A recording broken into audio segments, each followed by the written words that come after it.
Well, we all come to the point in our lives that sometimes it's sooner for others than, sometimes it's sooner for some, and sometimes it's later for others that we start to ask ourselves, how will I be remembered?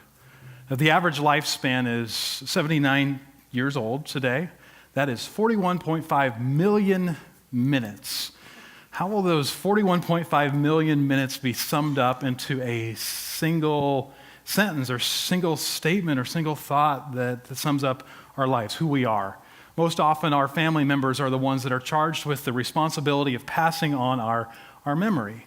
But eventually, family members pass on, and all that's left is public records or epitaphs on tombstones. And how in the world could a simple sentence on a tombstone reflect the sum of who a person is? People, they have tried. Believe me, they have tried. Here's some of my favorite. The most important thing to remember about Kay was her fudge. Thankfully, her recipe was included on the tombstone for safekeeping. And there's another tombstone that has a recipe for Mom's Christmas cookies. A man who was shot in the Revolutionary War had this on his tombstone. Killed 3 British soldiers. He was shot, bayoneted, beaten, and left for dead, but recovered and lived to be 98 years of age. That's a good story. But some are not so glorious. One man writes, "My wife, Eleanor Arthur of Queens, New York, lived like a princess for 20 years, traveling the world with the best of everything. When I went blind, she tried to poison me. Took all my money, all my medication, and left me in the dark, alone and sick. It's a miracle I escaped. I won't see her in heaven." That's very forward. Another said, "Here lies Steve and Anya in eternal bliss, MasterCard and Visa still looking for payments they missed." The most memorable thing about some people is actually the way that they died. One epitaph simply said in quotation marks, "The doctor will see you soon." Another says, "I made some good deals, I made some bad ones, I really got in the hole with this one." My favorite is probably this one. "She always said that her feet were killing her, but no one believed her." But to end on a positive note, probably something that no man in the history has ever done with success is this epitaph. "Raised 4 beautiful daughters with only 1 bathroom, and there was still love."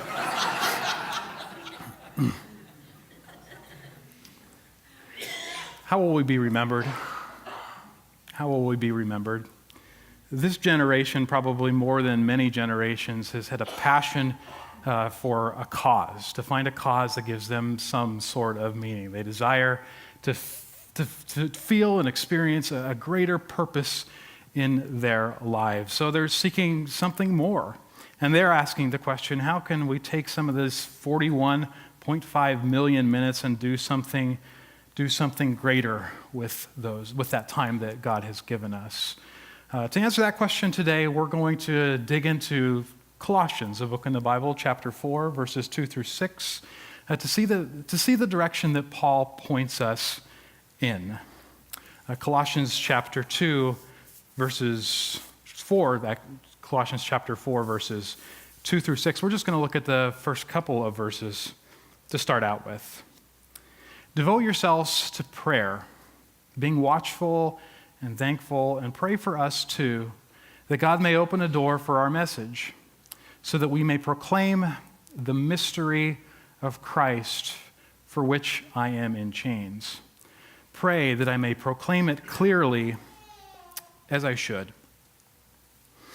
Have you ever been around somebody with such a huge, massive ambition that it both invited inspiration in your life and fear? I can't believe this guy, Paul. He thinks he's going to go all the way to the ends of the earth and carry this message right into the seat of power in the ancient world, Rome. He thinks he's going to do this. Or perhaps the response is, I can't believe Paul thinks he's going to do this. I hope he doesn't ask me to go along with him. Paul's great ambition was this, to share the life-changing, thirst-quenching, soul-satisfying message about Jesus. To Paul, it was hope to the hopeless. It was freedom from chains. It was the promise of mercy in the midst of guilt. It was the promise of change, hope for a better world, and the promise that God was going to meet with us personally and connect to us personally through his son, Jesus. Paul believed that there was power in this message because he saw it disrupting the lives of both religious people and non-religious people all around him. All of a sudden, people were leaving associations that they used to have. They were leaving their jobs. Some people were giving up all of their money. They were plugging into these communities that were committed to loving each other sacrificially.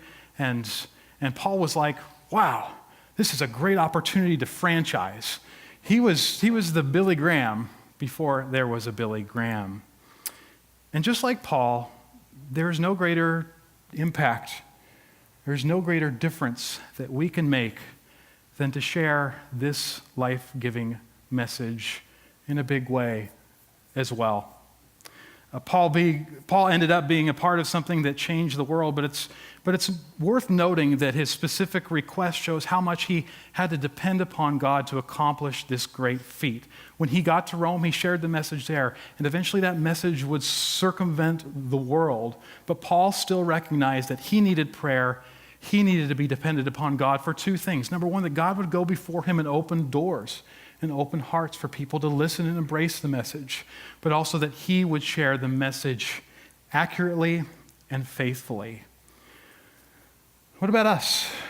What about that message? And what about the opportunity that it gives us to bring life change and transformation to this community, to even the world?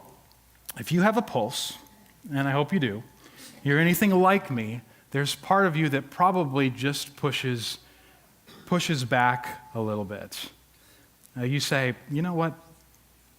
That could never be me. That's Billy Graham. That's Paul. It's like on your way to work if you walk by a storefront window and you see a nice suit, a really nice pair of clothes, or a really beautiful dress, and you look at that set of clothes and you think, wow, isn't that a beautiful suit? Isn't that an awesome dress? That's just so great. And every day you walk by and you look at it and you think to yourself, that would look really great on someone else. But you never think that it might look and fit perfectly on you just because of this idea in your head. You say, well, that's just for someone else. Well, maybe you do have the faith and believe that God can do anything in your life, that God could really use you. But if you're just honest with yourself, you just rather not. The climate of our culture seems to be so volatile, and it would just be easier to withdraw to preserve our Christian identity so that we don't have to deal with the hostility in society that's sometimes leveraged against religious people. It would just be nice to take a step back. Writer and thinker Rod Dreher, who has written a book called The Benedict Option, kind of explores this a little bit in his book, and he writes this. In my 2006 book, I brought up the work of philosopher Alasdair MacIntyre, who declared that Western civilization had lost its moorings. The time was coming, said MacIntyre, when men and women of virtue would understand that a continued full participation in mainstream society was not possible for those who wanted to live a life of traditional virtues. These people would find new ways to live in community, he said, just as Saint Benedict, the 6th century father of Western monasticism, responded to the collapse of Roman civilization by founding the monastic order. I call the strategic withdrawal the Benedict option. The idea is that serious Christians could no longer live business as usual in mainstream America. Rod makes some valuable points, and he encourages us that there is sometimes that we just need to cut off from normal and regular society to protect our Christian identity.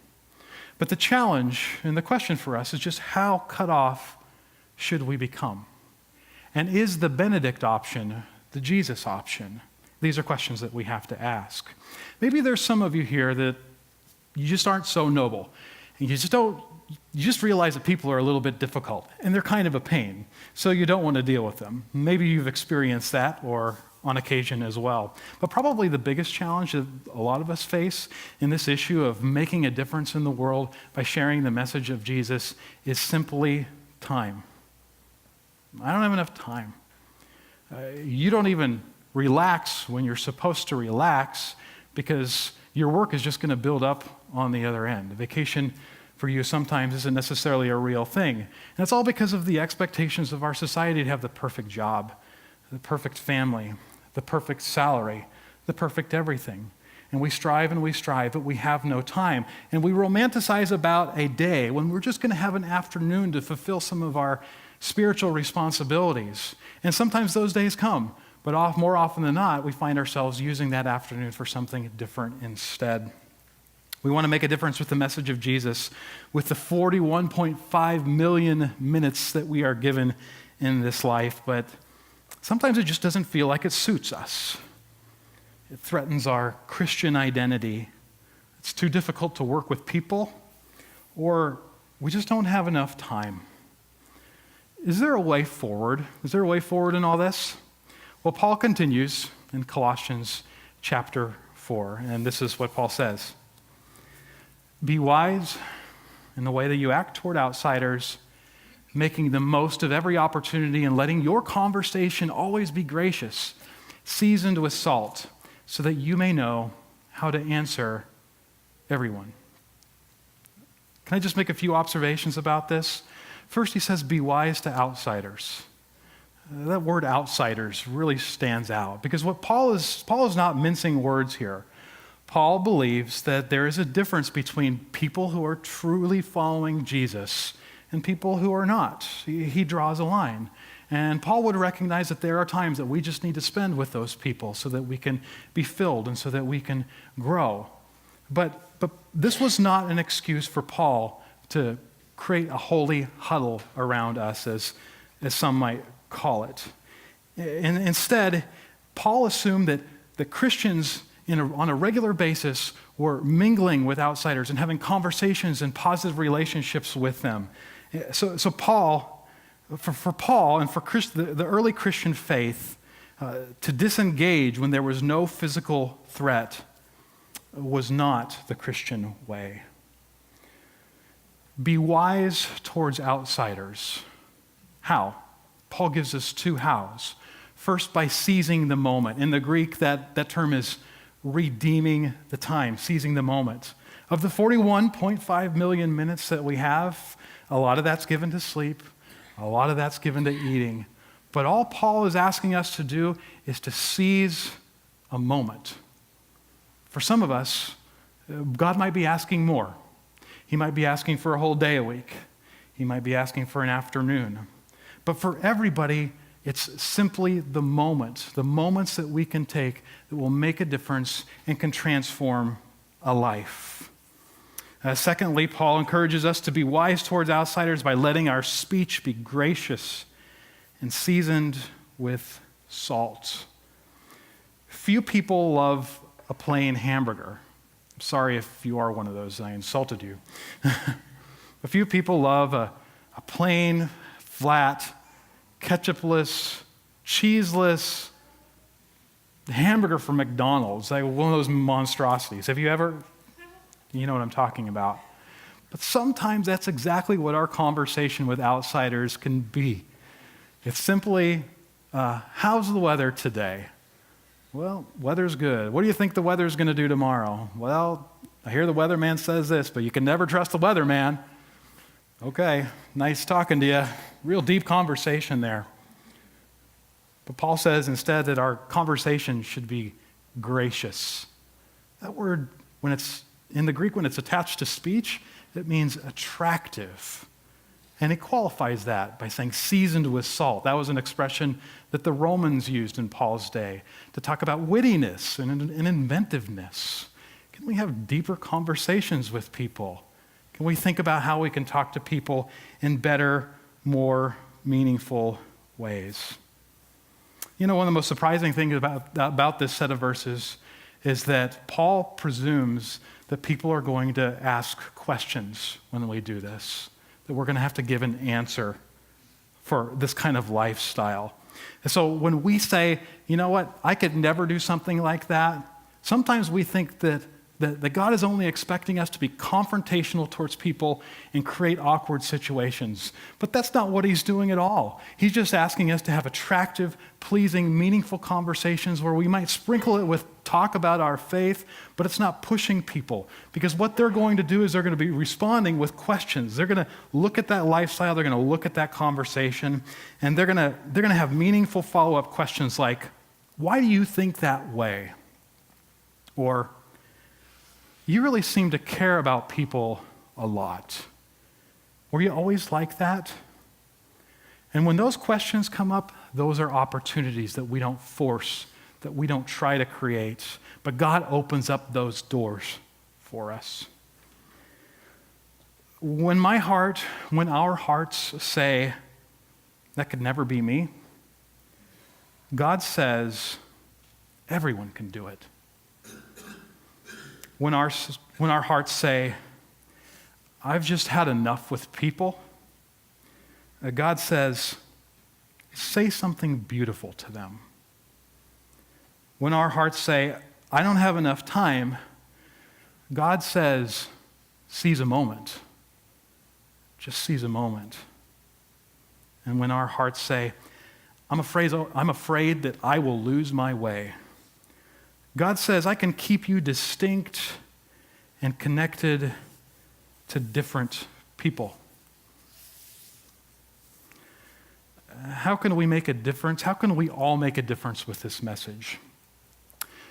Seize moments and make them into something beautiful. Seize moments and make them into something beautiful. I want to share with you just 3 practical ways that you can do this in your life. First of all, be curious about people. Just be curious about people. Get to know them, investigate them, learn who they are, and just be fascinated with that. There is nobody that I think I know who does this better than one of the people in our congregation who is the youngest at heart. And his name is Stu. And I'm going to invite Stu up and Vivian to share a little bit about a story that they recently had. Stu and Vivian, you guys want to come up? Just a little bit of background on Stu. And Stu gave me permission to share this. Stu has had Alzheimer's for the past 9 years, but he's been the recipient of a special treatment and he's been one of very few to have shown positive effects of this treatment. So it's been awesome, praise God.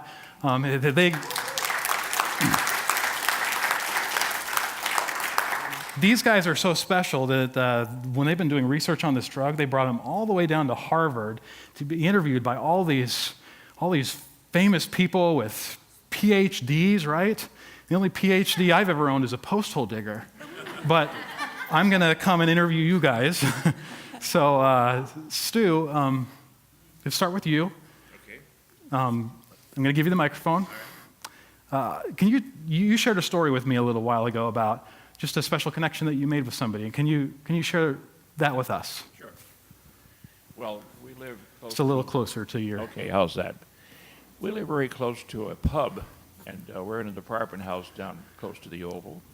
And I was on my way to the library, which is very common, and I just happened to pass by. I always pass by there, and there was a gentleman leaning over the railing, and he seemed like a pleasant chap to say hello, good morning, and we chatted a little bit, talked a little bit about the weather, the Red Sox, and he said, "You want to come in?"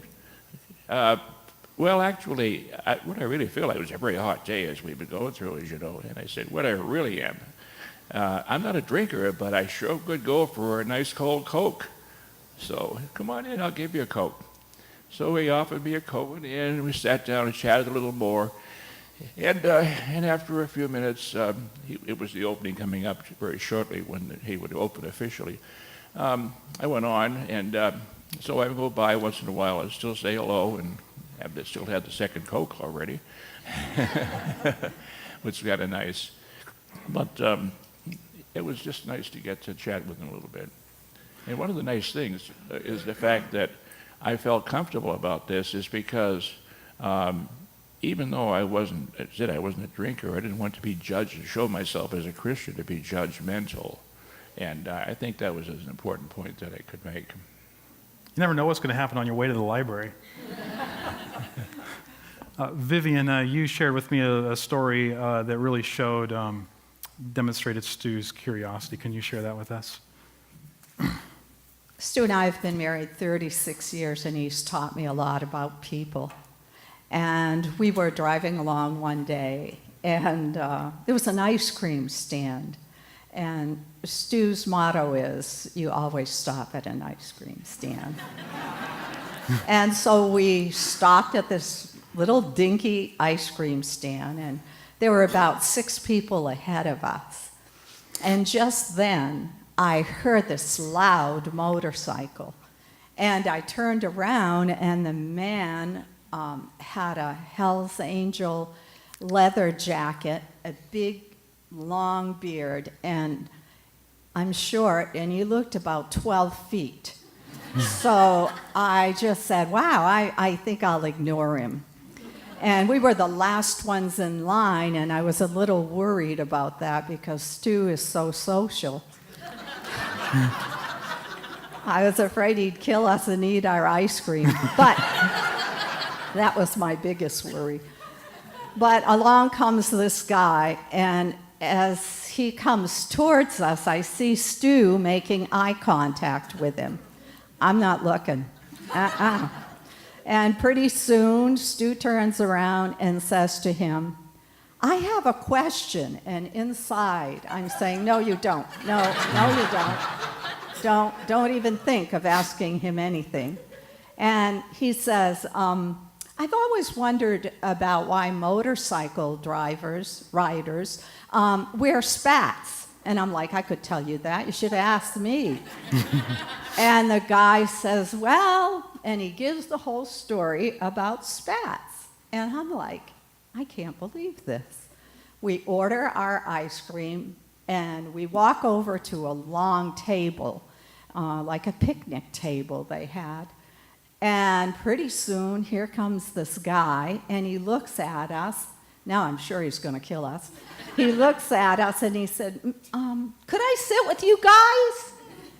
I wanted to say, no, go find your own chair. But Stu said, we'd love to have you sit with us.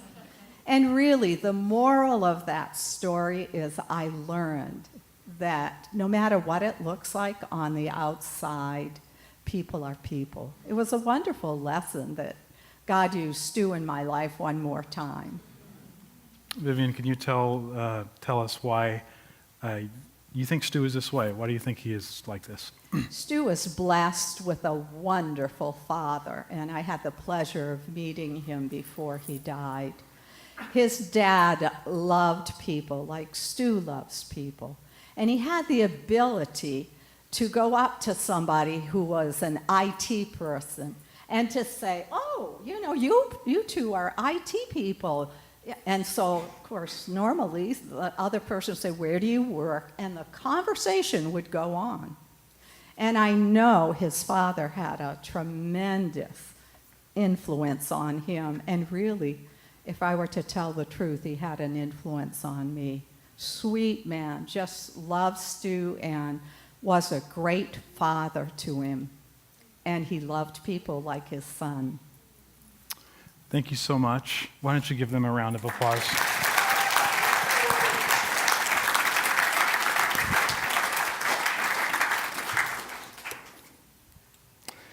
Be curious about people.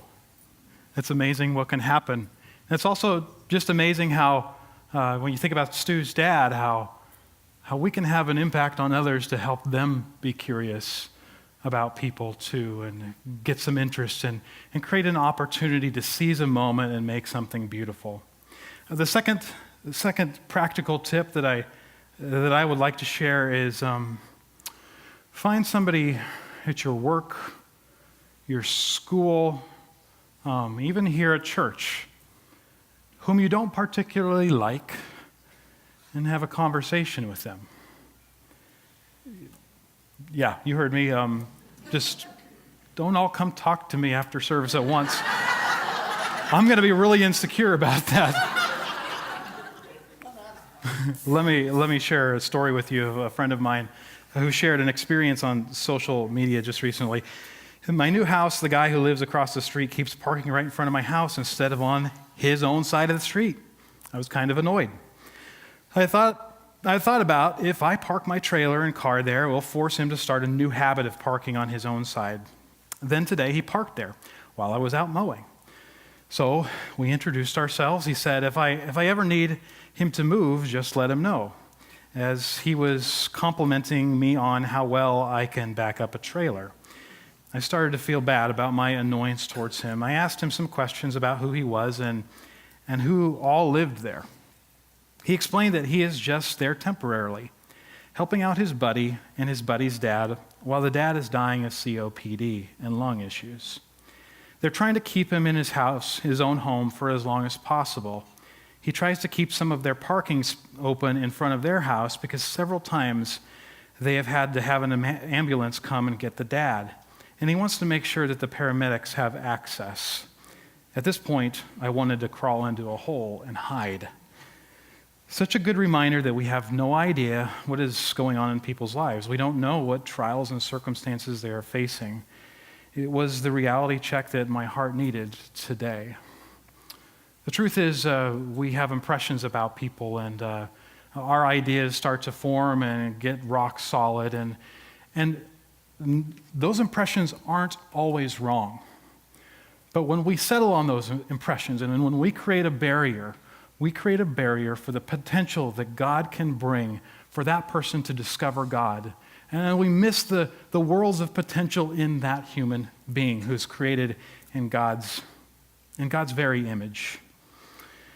Finally, lastly, the last tip I have for you is something that we talk about a lot here, and it's just to celebrate people. Celebrate people. Look for unique opportunities every day that you can build a positive connection with people. You can speak positively into their lives, like we're trying to do as a church, by telling their stories, by noticing something about them that maybe another person wouldn't have noticed at all. There's so much potential out there. And a new piece of the puzzle that we're adding today is we have a celebration board across from the restrooms. We have a big title up there that says Celebrate. Zoe was working hard, and she put this little board together so that you can write notes about people that you want to celebrate, and you can put it on our little magnetized board. We have some paper slips for you right in the back. You can grab on your way out of service, and we have markers at the Welcome Center. And we encourage you to just take a moment after service and fill out one of these slips about somebody that you want to celebrate. Maybe it's somebody here. Maybe it's somebody in your community. But I encourage you, don't just let that little note, that little comment go unheard. I encourage you to share that with the person and make it a meaningful and positive connection based on something good that you have seen in their lives, based on some value. This is something that we are doing as a church, and we have felt that God has been leading us to a church, and we believe that if we can rebuild that bridge that has been broken by assumptions or whatever, that we can make a meaningful difference in the world. But it's up to you.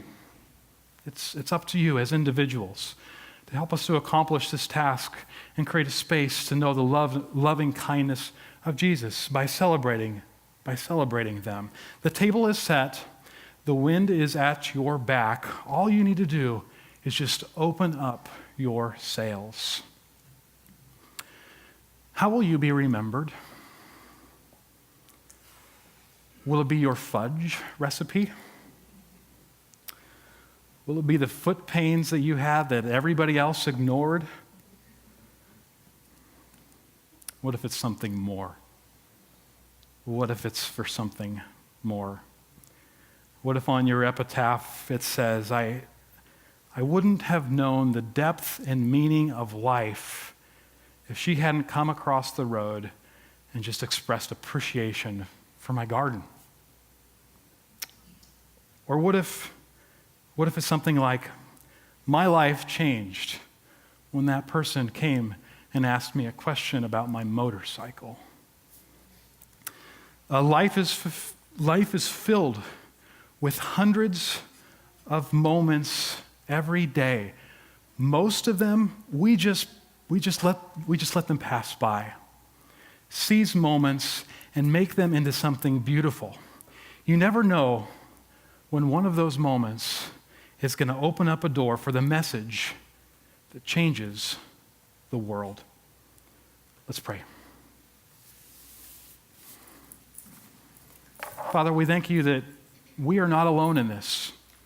God, that when you open up doors, it's you. You are the one who opens up doors. We just pray for the courage and the wisdom to step in, to see them, to see people, to see moments, and to seize them and make the most out of them.